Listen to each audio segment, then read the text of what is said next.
साथियों ये तो एक भयानक मंजर है जिसमें एक तरफ तो उठी है डोली और दूसरी तरफ उठी है अर्थी। एक बहन की डोली है और एक भाई की अर्थी है। शादी की खुशियां बदल गई ऐसे मातम में कि साथियों एक तरफ तो किलकारियां मच रही हैं रोयाधाड़ और एक तरफ साथी दुल्हन विदा हो रही है। ये ऐसी एक बेहद बुरी खबर इस वक्त की निकल कर सामने आ रही है उत्तर प्रदेश के गोरखपुर से, जहां पर साथियों बता दें कि गगहा के बेलकुर गांव में एक तरफ जहां बहन की डोली निकल रही थी वहीं दूसरी तरफ भाई की आरती उठ रही थी।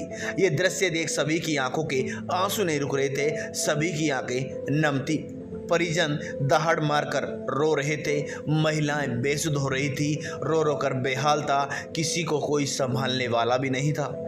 खुशी का माहौल ऐसे घर में मातम छा गया कि सारी खुशी का साथियों एकदम तोड़ दिया।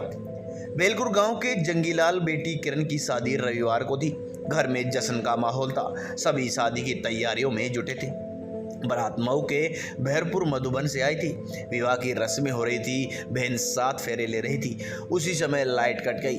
बिजली कर्मियों ने न आने पर भाई जनरेटर खुद चलाने चला गया।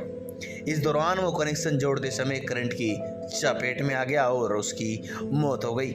7 भाई बहनों में अनीस दूसरे नंबर का था। 2 साल पहले ही उसकी शादी हुई थी। परिजनों ने भाई की मौत की खबर बहन को नहीं बताई। विवाह की रस्में पूरी हो गई। सुबह जब बहन भाई को पूछने लगी तब सभी रोने लगे।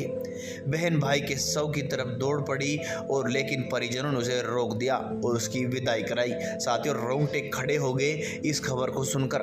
एक तरफ बहन की डोली निकली तो कुछ देर बाद भाई की आरती उठी। बहन की शादी के दिन हुई भाई की मौत से पूरे गांव में मातम है। परिजनों का रो रो कर बुरा हाल है। ये ऐसी एक बेहद बुरी खबर इस वक्त की बता दें कि गोरखपुर से निकलकर सामने आ रही है।